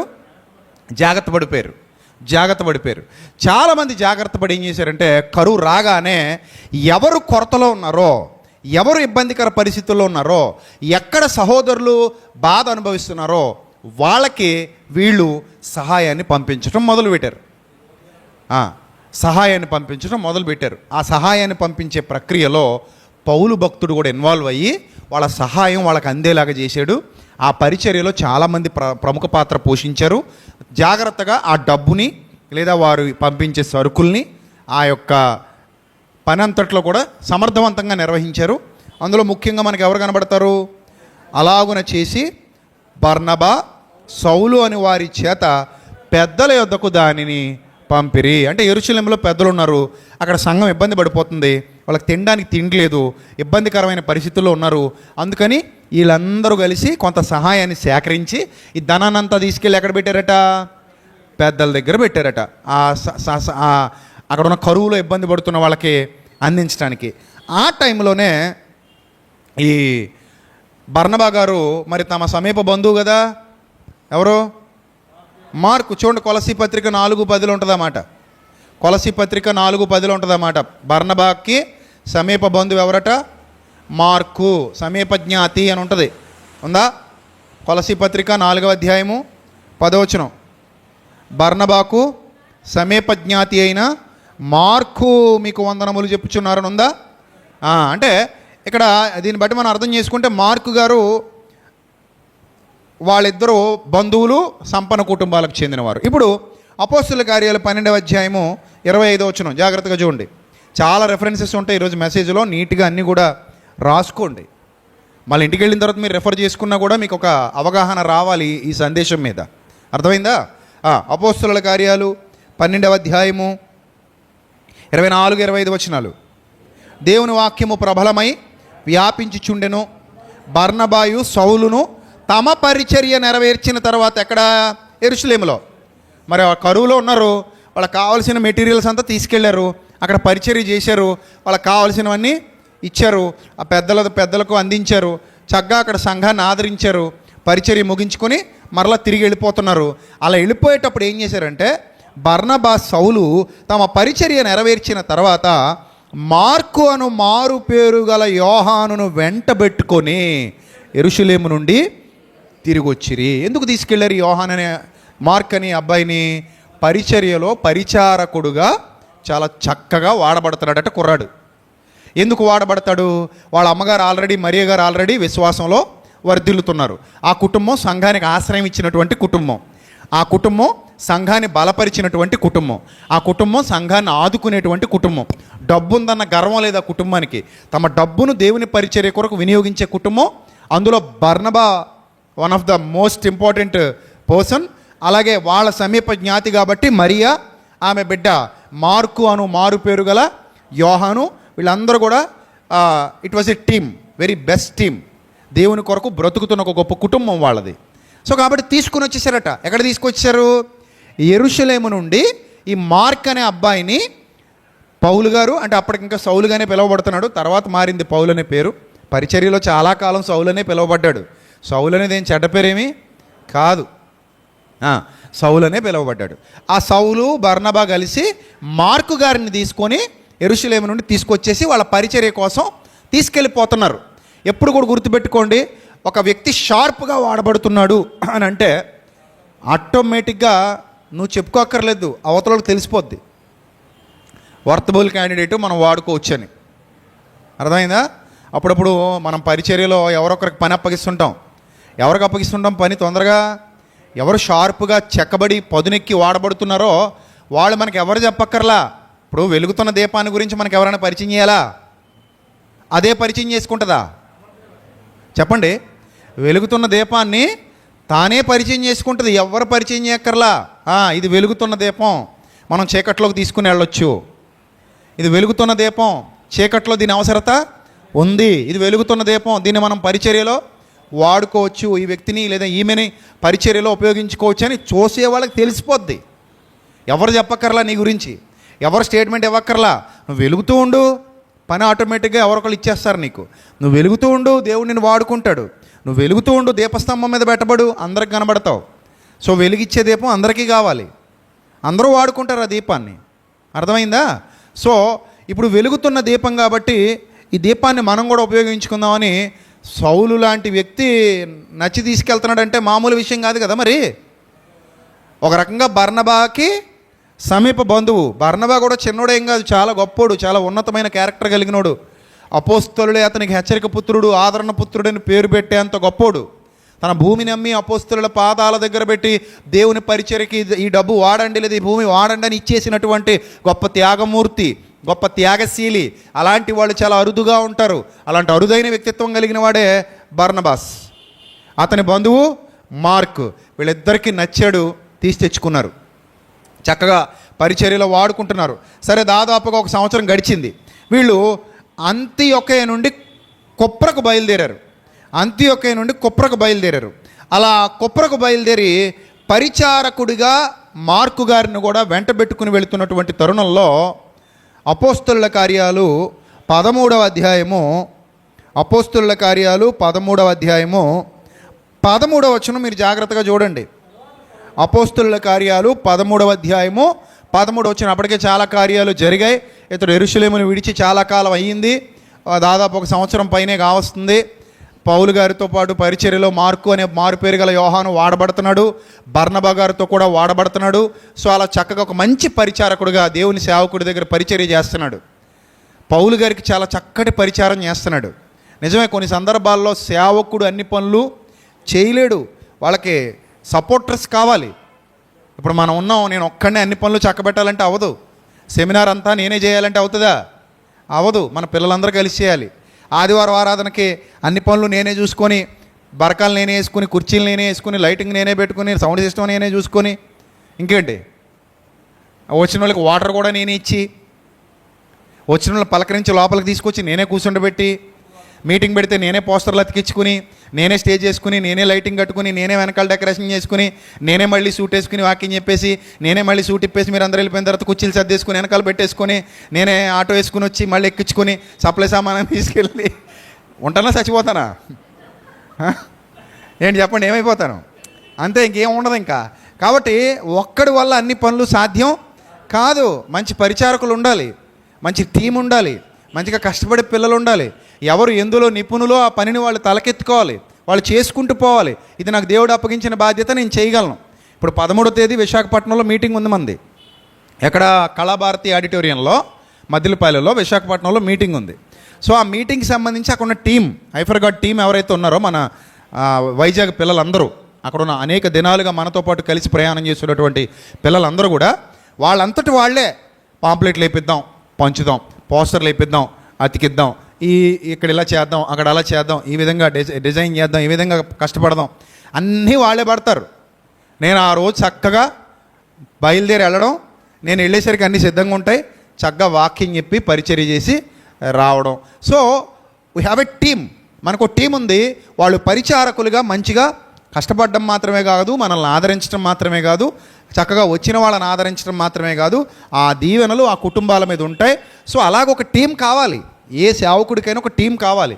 ఏ సేవకుడికైనా ఒక సైనిక సమూహం కావాలి, సైన్య సమూహం కావాలి. అలాంటి సైన్య సమూహంగా మార్కును ఎంచుకున్నారు, తీసుకెళ్లారు. చాలా బాగా వాడబడ్డాడు, పరిచర్యలో పరిచారకుడిగా చాలా బాగా పనిచేశాడు. అయితే ఒక వన్ ఫైన్ డే ఏం జరిగిందో జరిగింది. ఏం జరిగింది అనేది నాకు కూడా తెలియదు, నన్ను అడగండి తర్వాత కూడా. అలాగని మీరేమైనా ట్రై చేస్తారేమో, మీకు కూడా తెలీదు, ఎందుకంటే దేవుడు అక్కడ వ్రాయించలేదు. కానీ ఒకరోజు ఏదో జరిగింది. ఆ జరగడం వల్ల అపోస్తలుల కార్యాలు 13వ అధ్యాయము 13వ వచనం జాగ్రత్తగా చూడండి. తరువాత పౌలును అతనితో కూడా ఉన్నవారును ఓడ ఎక్కి పాపు నుండి బయలుదేరి పంపులియాలోనున్న పెర్గేకు వచ్చిరి. ఇప్పుడు ఈ ప్రయాణాలు గట్టి జరుగుతున్నాయి. ఎక్కడ మొదలెట్టారు? ఎక్కడికో పోతున్నారు. నిజమే, ఒక్కోసారి మాకు నిద్రలు ఉండవు. ఈ రోజుల్లో ఇంత టెక్నాలజీ ఉన్నప్పుడే నిద్రలు ఉండట్లేదు. రాత్రి హైదరాబాద్ మీటింగ్లో ఉన్నాను. సరిగ్గా రూమ్కి వచ్చేసరికి 1:30. అర్థమైందా? అప్పుడు తిన్నాం భోజనం 1 ఆ టైంలో. ఏదో కొద్దిగా తినేసి అరుగుతుందా సత్తదా ఇంకా ఆ టైంలో. అసలే ఆకలి, మధ్యాహ్నం నుంచి ఇబ్బంది. సరే అయిపోయింది. పడుకున్నాం, 4 గంటలకు లేచాం. ఎంత దీప్ నిద్ర! 1 గంటన్నర పడుకోవడం, 4 గంటలు లేవడం, ఇంకంతే. 4:30కి కంగారు కారు ఎక్కి మళ్ళీ ఎయిర్పోర్ట్కి రావడం. ఎయిర్పోర్ట్కి వచ్చేసరికి క్లోజ్ అంటున్నాడు. ఓర్ నాయన, ఇప్పుడు నువ్వు క్లోజ్ అంటే ఎట్టెళ్ళాలి? ఇప్పుడు టికెట్ కూడా పోయే. ఈలోగా అక్కడ తమ్ముడు ఉన్నాడు, విఐపి అసిస్టెంట్స్లో ఉంటాడు. త్వరగా వచ్చాడు, నన్ను చూశాడు, పరుగులు ఎత్తుకుంటూ వచ్చాడు. అన్న అంటే ఏందన్న టికెట్ ఎలా అంటున్నారు? ఏదో టెక్నికల్ ప్రాబ్లం అంటే బోర్డింగ్ పాస్ కూడా రాలేదు అని అనేసరికి పరుగున లోపలికి వెళ్ళిపోయాడు. మొత్తం మీద ఎవరిని పట్టుకున్నాడు. మా అన్న వెళ్ళాలి, అక్కడ వాకింగ్ చెప్పాలి, తొందరగా ఇవ్వండి అన్నాడు. బోర్డింగ్ పాస్ పట్టుకుని వచ్చాడు. అమ్మయ్య అనుకుని ఆ అబ్బాయికి థ్యాంక్స్ చెప్పి చిన్న ప్రార్థన చేసి బయలుదేరి ఇక్కడికి వచ్చేసరికి, కొంచెం దగ్గరికి వచ్చేసరికి రాజమండ్రిలో మంచు విపరీతముగా ఉన్నది. ఫ్లైట్ దిగుటకు అవకాశము లేదు, అర్ధగంట వెయిట్ చేయండి అన్నాడు. ఇది ఎక్కడ కూడా నాయన, టైం అయిపోతుంది, ఇక్కడికి వెళ్ళిపోవాలి అని అనుకుంటే మళ్ళీ ఒక అర్ధగంట వెయిట్ చేయించాడు. ఆ అర్ధగంట వెయిట్ చేసిన తర్వాత మెల్లి గదిలింది ఫ్లైట్. ఈరోజు ఆ ఫ్లైట్ నిండా సినిమా వాళ్ళే ఉన్నారు. వాళ్ళెదుకో షూటింగ్కి వస్తున్నట్టున్నారు. మొత్తం మీద వాళ్ళ కోసం ఆపేసాడా లేకపోతే ఎవరి కోసం ఆపేసాడో తెలియదు. మొత్తం మీద ఒక అర్ధగంట అయితే అలా లేట్ చేసి అర్ధగంట అన్నది 45 నిమిషాలు లేట్ అయింది. మొత్తం మీద వచ్చిన తర్వాత ఇంకా అలా రావడం, ఇంటికి వెళ్ళడం, టిఫిన్ లేదు, ఏమీ లేదు, ఎందుకంటే ఆరాధన టైం అయిపోయింది. 10 అయిపోయింది వచ్చేసరికి. ఇంకా అంతే, ఉరుకు పరుగున ముఖం కడుక్కొని 2 చెంబులు నీళ్లు పోసుకొని స్నానం చేసి ఇంకా అంతే పరుగున మళ్ళీ ఆరాధనకి వెళ్ళా. అక్కడ వాకింగ్ చెప్పా. మధ్యాహ్నం మళ్ళీ ఆరాధన అయిపోయాక, అందరినీ పరామర్శించాక, అందరితో మాట్లాడాక 2:30కి తిన్నాను భోజనం. 2:30 వరకు ఉపవాసమే. అంటే కొన్ని సందర్భాలు అలా ఉంటాయి. అంటే మన చేతుల్లో ఉండదు, ఇంకా టైం అది మన చేతుల్లో ఉండదు. ఇక మనం ఆ టైంకి ఇంక వెళ్ళాలి, ఒప్పుకున్నామంటే వాయించాలన్నట్టు. ఆ టైంకి ఇంక వెళ్ళాలి, తప్పదు. మనం చెయ్యాలనుకున్నప్పుడు చేయాలంతే. ఇప్పుడు నేను భోజనం చేసి వస్తా, ఇంకోటి చేసి వస్తా, అది చేసి వస్తా అంటే కుదరదు. కొన్ని సందర్భాల్లో పరుగులు ఎత్తాల్సి ఉంటుంది. టైంకి అన్నీ దొరకవు, టైంకి మనం అనుకున్నట్టు ఉండవు, టైంకి మనం అనుకున్నట్టు అన్నీ జరగవు. సో ఇప్పుడే ఇంత టెక్నాలజీ ఉన్నప్పుడు ఇన్ని ఇబ్బందులు పడుతున్నామంటే, మరి ఆ రోజుల్లో మీరు ఆలోచించండి, ఎన్ని ఇబ్బందులు పడి ఉంటారు, ఎన్ని ప్రయాణాలు, ఎంత తిరగాలి, ఎంత ఇబ్బంది పడాలి. అసలు ఆ రోజుల్లో ఫోన్స్ లేవు, కార్లు లేవు, ఏమీ లేవు, నడిచి తిరగాల్సిన రోజులు. ఒక పక్కేమో విపత్కరమైన పరిస్థితులు, ఇబ్బందికరమైన పరిస్థితులు. ఎవడు చంపుతాడో తెలీదు, ఎవడు కొడతాడో తెలీదు, ఎవడు తిడతాడో తెలీదు. అలాంటి దుర్దినాలలో సేవ చేసినటువంటి గొప్ప వీరులు వాళ్ళందరూ కూడా. ఆ విధంగా సత్యాన్ని వ్యాపింపజేసిన వీరులు వాళ్ళందరూ కూడా. సరే, అలా జరుగుతున్నప్పుడు మరి ఈయనకి ఇంటి మీద మనసు మళ్ళిందా మనకు తెలీదు, ఏమైనా ఇబ్బందులు వచ్చాయా మనకు తెలీదు, తిరగడంలో అలసిపోయాడా మనకు తెలీదు, లేకపోతే సంపన్న కుటుంబంలో పుట్టాం, ఈ దిక్కుమల బతికేంద్ర నాయన, ఎక్కడ పడితే అక్కడ పడుకోబెడుతున్నారు, ఎక్కడ పడితే అక్కడ ఉండాల్సి వస్తుంది, టైంకి తిండి ఉండట్లేదు, మంచి బట్టలు ఉండట్లేదు, ఇన్ని ఇబ్బందులు పడుతూ మనం సేవ చేయాలంటే చేయలేము. ఇది మన వల్ల అవ్వదని వెనక్కి తగ్గాడా, నాగటి మీద చెయ్యేసి వెను తిరిగి చూశాడా మనకు తెలీదు. ఏమైందనేది పౌలు గారికి తెలియాలి, బర్నబా గారికి తెలియాలి, మార్కు గారికి తెలియాలి, దేవుడికి తెలియాలి. ఆ నలుగురికి తప్ప ఇంకెవ్వడికి తెలియదు. నాకు తెలిసిన మీరు కొత్త ప్రసంగం మొదలెట్టకండి. ఎందుకంటే మనకు తెలియని బైబిల్లో కొన్ని సంగతులు దేవుడు ఎలా ఉంచాడు, అలా రహస్యంగా మర్మంగా ఉంచేశాడు. అలాంటి కొన్ని సంగతులు ఉంటాయి. అలాంటి సంగతుల్లో ఇది కూడా ఒకటి. ఆయన నేల మీద ఏమో వ్రాయిచ్చుండెను. ఏమి వ్రాయిచ్చుండెనంటే మనకు తెలీదు. మనకే కాదు, యోహాను గారికి కూడా తెలియదు. అందుకే ఏం చెప్పాడు, ఏమో వ్రాయిచ్చుండెనని చెప్పాడు. మనం కూడా ఏమని చెప్పాలి, ఏమో వ్రాయిచ్చుండెనని చెప్పాలి తప్ప పలానది రాశాడని చెప్పడానికి మనకు అక్కడ అవకాశం లేదు. సరే, మొత్తం మీద ఏదో అయితే రాశాడు. వాళ్ళు భయపడ్డారు, ఆయన రాస్తుంటే వాళ్ళు భయపడ్డారు. ఏదో రాశాడు, అది ఏదో ఆయనకి తెలుసు, అక్కడ ఉన్న వాళ్ళకి తెలుసు. పరదేశికి వెళ్ళాక అడుగుదాం, యోహాను గారిని అడుగుదాం. ఏమండి యోహాను గారు, ఏమండే మాట, ఏమండే యోహాను గారు, విషయం ఏంటంటే అండి, ఏం రాశారండి ఆయన అని అడగండి. అప్పుడు ఏమో అన్నారు కదా, ఇప్పుడు ఏమైనా అడిగారా, అదేందో మీకు ఏమైనా తెలుసా అని అడగండి. అలా మీ డౌట్లను క్లారిఫై చేసుకోండి. ఎక్కడ, అక్కడ నా దగ్గర రాకండి, ఎందుకంటే నాకు తెలియదు. రైటా? రైట్. ఇప్పుడు ఈయనట అచ్చట చూడండి, అచ్చట యోహాను వారిని విడిచిపెట్టి మళ్ళీ పుట్టినూరుకు పోయాడు, యెరూషలేముకు పోయాడు, ఆ మరీ ఇంటికి పోయాడు, అక్కడికి తిరిగి వెళ్ళిపోయాడు. అక్కడ పేతురు గారు వాళ్ళందరూ ఉన్నారు. ఈయనకి ఏమైందో తెలియదు, అసలు ఎందుకు వెళ్ళిపోయాడో కూడా తెలియదు. మొత్తం మీద ఏం చేశాడు? యెరూషలేముకు తిరిగి వెళ్ళిపోయాడు. అలా వెళ్ళిపోవడాన్ని బర్నబా గారు, పౌలు గారు వేర్వేరు కోణాల్లో చూశారు. ఒక ఆయన ఒక కోణంలో చూశాడు, ఒక ఆయన మరొక కోణంలో చూశాడు. ఈ వేర్వేరు కోణాల్లో చూడటం వల్ల భేదాభిప్రాయాలు వచ్చేసాయి. ఒక్కని కోసం ఇద్దరు గొప్ప సేవకులు విడిపోయారు. ఒకని కోసం ఇద్దరు గొప్ప దైవజనులు తర్వాతి కాలంలో వేరైపోయారు. డిఫరెన్సెస్ వచ్చేసాయి. ఎందుకు డిఫరెన్సెస్ వచ్చేసాయి? ఏం జరిగిందంటే 2 సంవత్సరాలు గడిచిపోయిందట. తర్వాత వీళ్ళు అలా పరిచర్యలో వాడబడుతున్నారు, తిరుగుతున్నారు, సంఘాలు కడుతున్నారు. మొత్తమే చాలా గొప్ప పరిచర్య అయితే జరిగింది. ఇక ఒకనొక టైంలో పౌలు గారు, బర్నబా గారు అనుకున్నారు, చాలా సంఘాలు కట్టేశాం, చాలామందికి సత్య సువార్త ప్రకటించేశాం, చాలామందిని విశ్వాసంలో నిలబెట్టేశాం, అసలు మనం కట్టిన సంఘాలు ఎలాగున్నాయో ఒకసారి చూద్దాం. వాళ్ళు ఏంటంటే ఒక ఏరియాకి వెళ్ళడం, అక్కడ గట్టిగా సువార్త పరిచర్య చేయటం, వాళ్ళందరినీ ఒక చోట చేర్చడం, అందులో కొంచెం సమర్థవంతుడిని నిలబెట్టేసి సంఘం అతనికి అప్పగించేయడం, వీళ్ళు వచ్చేయటం. వీళ్ళు ఇంకొక ఏరియాకి వెళ్ళడం, ఆ ఏరియాలో గట్టిగా సువార్త పరిచర్య చేసి సత్యవాక్యం చెప్పడం, అక్కడ కొంతమందిని కట్టడం, నిలబెట్టడం, వాళ్ళందరికీ ఒక నాయకుడిని అప్పగించి వచ్చేయటం. అలాగా ఆసియా, యూరప్ ఖండాలలో ఎన్నో సంఘాలు స్థాపించినటువంటి చరిత్ర పౌలు గారి టీంది. నాట్ ఓన్లీ సింగిల్గా పౌలు గారు అనకూడదు, పౌలు గారి టీం అంతా కష్టపడ్డారు, చాలామంది ఆత్మల్ని సంపాదించారు. టీం అంతా కష్టపడ్డారు, చాలామంది ఆత్మల్ని రక్షించారు. అలా రక్షించడంలో టీం ప్రముఖ పాత్ర పోషించింది. అందులో ఆస్తులమ్మి డబ్బులు ఇచ్చిన వాళ్ళు ఉన్నారు, పరిచర్య కోసం సహకరించిన పరిచారకులు ఉన్నారు, కష్టపడి చెమటోడ్చి శరీరాన్ని రెక్కల ముక్కలు చేసుకుని పనిచేసిన వాళ్ళు ఉన్నారు, నిద్రలేని రాత్రులు గడిపిన వాళ్ళు ఉన్నారు, వంట పరిచర్యలో వాడబడ్డారు, ఇంకా రకరకాల పరిచర్యలు ఉన్నాయి. అన్ని రకాల పరిచర్యల్లో సంఘమంతా కష్టపడింది, సంఘమంతా శ్రమపడింది, ఎవరికి తగినట్టుగా వాళ్ళు ప్రయాసపడ్డారు. మొత్తం మీద ఏ వర్క్ చేశారు? టీం వర్క్ చేశారు.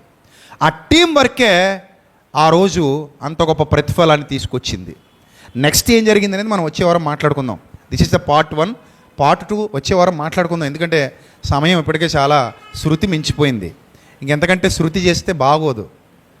ఎందుకంటే చాలామంది పోలవరం పరిసర ప్రాంతాల నుండి వచ్చిన వాళ్ళు కూడా ఉన్నారట, ఇంకా చాలామంది దూర ప్రాంతాల నుండి వచ్చిన వాళ్ళు ఉన్నారు. వాళ్ళందరూ బస్సులకు తిరిగి వెళ్ళాలి కాబట్టి ఇక్కడితో నేను దీన్ని ముగిస్తున్నాను. అయితే ఒక విషయాన్ని మీరు గుర్తుపెట్టుకోండి, వాళ్ళు చేసినటువంటి ఆ టీం వర్క్ ఎంతోమందిని ప్రభావితం చేసింది, ఎంతోమందిని చైతన్యపరిచింది. మార్కు గారు ఎందుకు వెళ్ళిపోయారు మనకు తెలియదు, కానీ ఆయన వెళ్ళిపోవడం ద్వారా కూడా కొంత మంచి జరిగింది. తర్వాత ఏం జరిగిందో కూడా మీకు వచ్చే వారం మీకు చెప్తాను. అర్థమైందా? ఆయన వెళ్ళిపోవడం, ఆ తర్వాత వీళ్ళిద్దరి మధ్య విభేదాలు రావడం, పౌలు గారు, బర్నబా గారు వేరైపోవడం, అంటే విడిపోయారు. ఇద్దరు సేవకులే విడిపోయారు. అలాగని ఇద్దరు చెడ్డోళ్ళేం కాదు. ఒక ఆయన ఏమో దుర్బోధకుడు, ఒక ఆయన ఏమో సద్బోధకుడు కాదు. ఇద్దరు సద్బోధకులే. అర్థమైందా? ఒక ఆయనేమో దుర్బోధ చేస్తున్నాడు, ఒక ఆయనేమో మంచి బోధ చేస్తున్నాడు.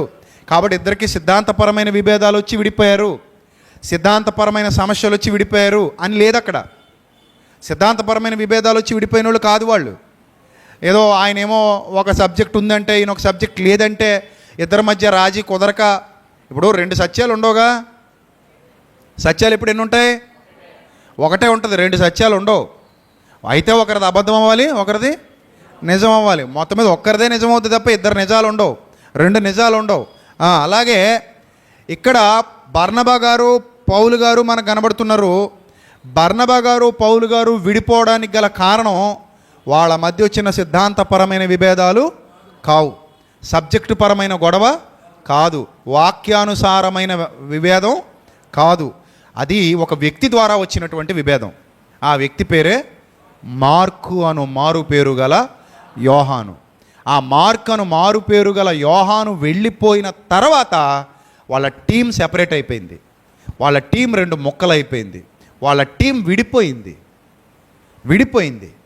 సో అంటే కొన్ని సందర్భాలలో పరిచర్య చేసేవాళ్ళు కరెక్ట్గా లేకపోతే టీములైపోతాయి సంఘాలు టీములైపోతే పని చచ్చిపోద్ది, ప్రభావవంతంగా పని జరగదు.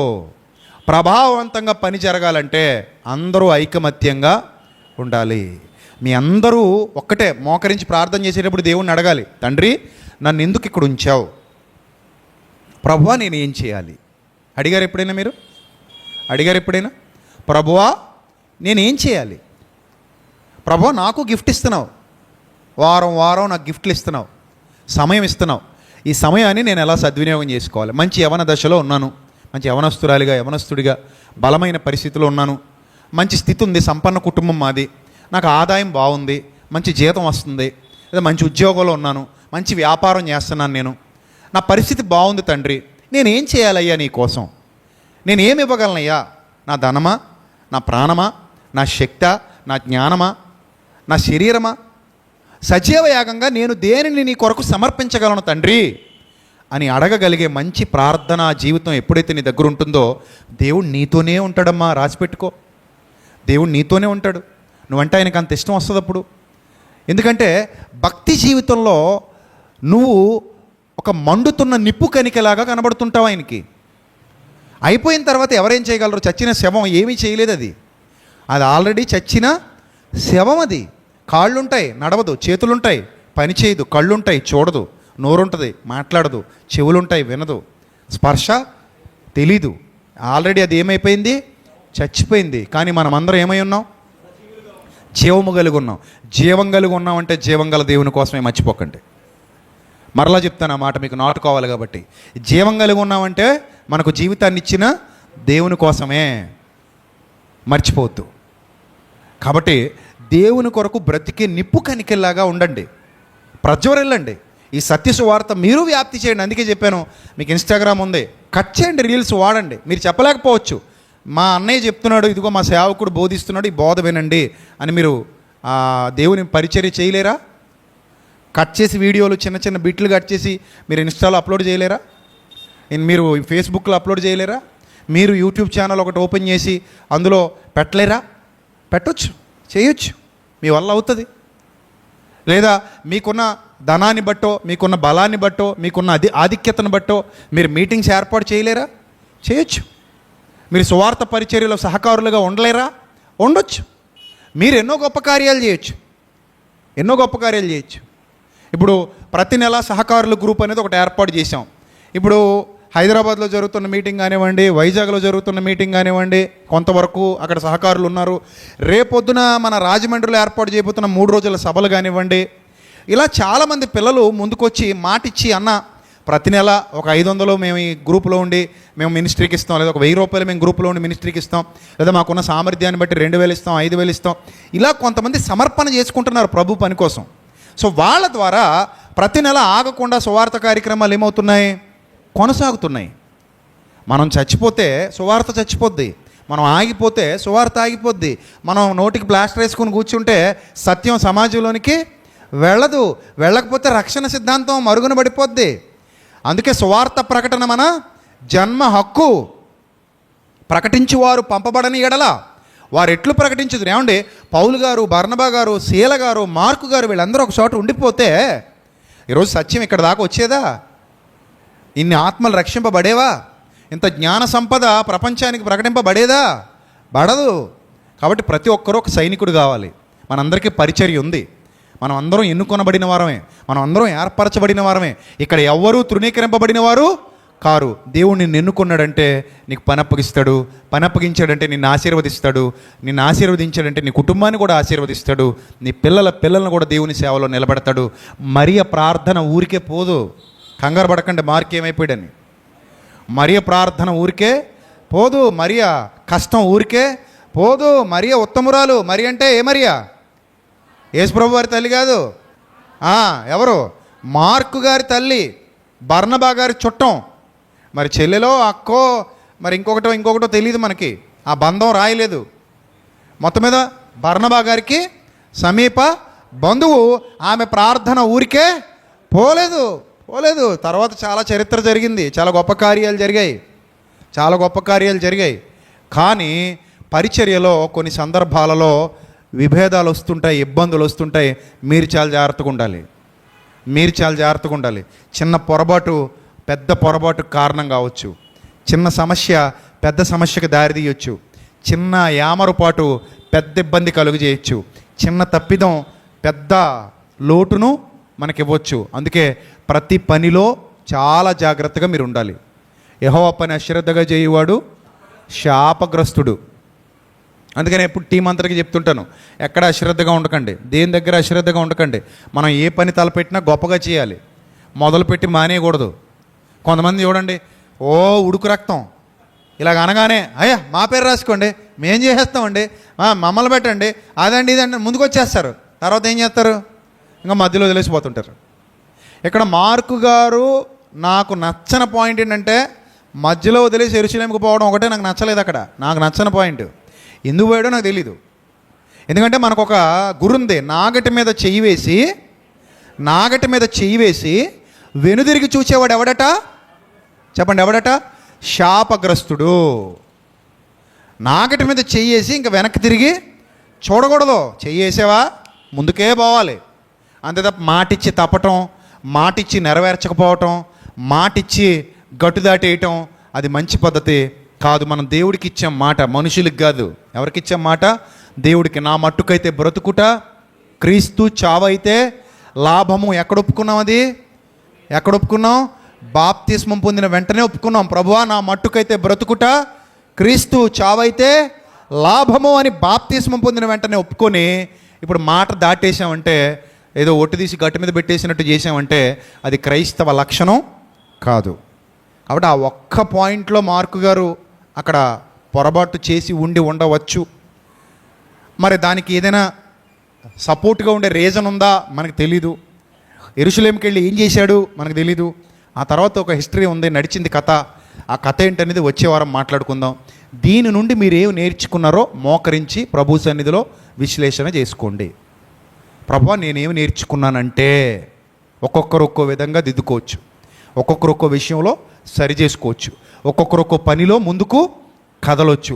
ప్రభువా నేనేమి నేర్చుకున్నానంటే, ఈ వాక్యం వినడం ద్వారా ప్రభువా నాతో నువ్వు మాట్లాడావు, నాకు నేర్పించావు తండ్రి. నేను కూడా ఒక సమర్థవంతమైన సైనికుడుగా, నిస్వార్థపూరితమైన సైనికుడిగా నీ పనిలో వాడబడతాను. అడగాలి వెళ్ళి, ఏమంటే మాకు పని అప్పగించండి, మేము ఫ్రీగా చేస్తామండి, మాకు పని అప్పగించండి, మేము కష్టపడి చేస్తామండి, మాకు పని అప్పగించండి, మేము ముందుకు కదులుతాం. ఇలాగ ఉండాలి తప్ప మాకు పని అప్పగించండి, మమ్మల్ని పొగడండి, మా బోర్డు పెట్టండి, మాకు చప్పట్లో కొట్టండి, మాకు జేజేలు కొట్టండి, ఇలా ఉండకూడదు. నువ్వు నిస్వార్థపూరితమైన క్రీస్తు సైనికుడివి, సైనికురాలివి. ఇక్కడ ఎవ్వరూ నేను పొగడరు, దేవుడే ఒకరోజు పొగుడుతాడు. ఇక్కడ నీకెవ్వరు కిరీటాలు పెట్టరు, దేవుడే ఒకరోజు కిరీటం పెడతాడు. నీ కుటుంబంలో గొప్ప మేలు, ఆయన మిమ్మల్ని విడువడు, ఎడబాయడు. అదొక్కటి మాత్రం గుర్తుపెట్టుకోండి. ఆకాశ పక్షులు లేమి గలవై ఆకలి కలిగి ఉంటాయేమో కానీ, సింహపు పిల్లలు లేమి గలవై ఆకలి కొని ఉంటాయేమో కానీ, దేవుని కుమారుడా కుమార్తె నిన్న ఆయన ఆకలి గోన నీయడు. అంతే, ఆయన నిన్ను కాపాడుకుంటాడు, రక్షించుకుంటాడు, పోషించుకుంటాడు, నిన్ను బలపరుస్తాడు. అట్టి ధన్యత దేవుడు మీకు, మీ కుటుంబాలకు సమృద్ధిగా అనుగ్రహించి మరింతగా ఆయన కృపలో మిమ్మల్ని అందరినీ వాడుకొని ముందుకు నడిపించునుగాక. ఆమెన్. మిగిలిన వర్తమానం వచ్చే వారం విందాం. ఈ వారం వచ్చిన వాళ్ళు ఖచ్చితంగా వచ్చే వారం కూడా ఏమవ్వండి? హాజరవ్వండి. ఫుల్ఫిల్ అవుతుంది టాపిక్. ఏమవుతుంది? ఫుల్ఫిల్ అవుతుంది.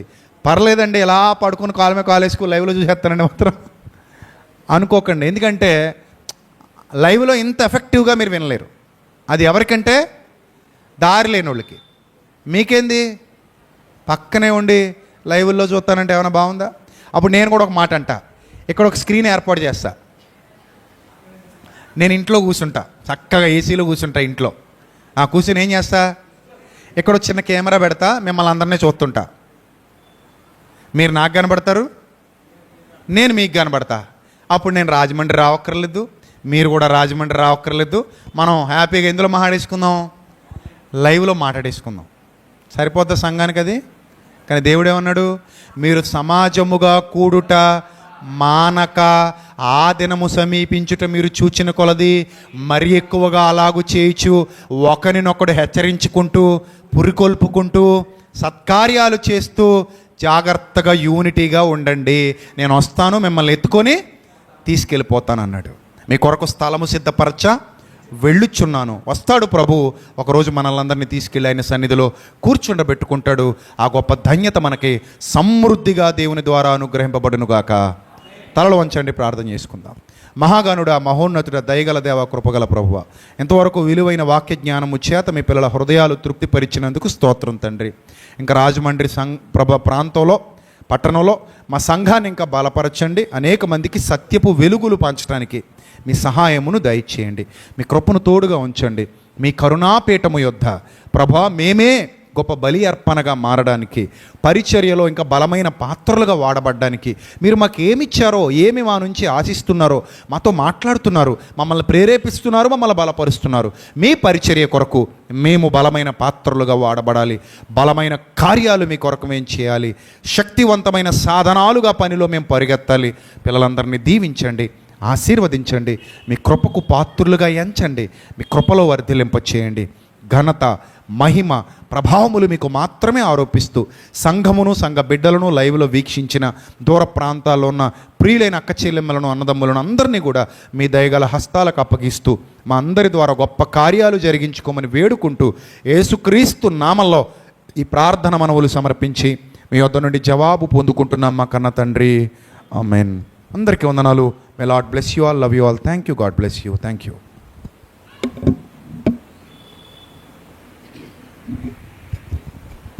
మంచిదండి.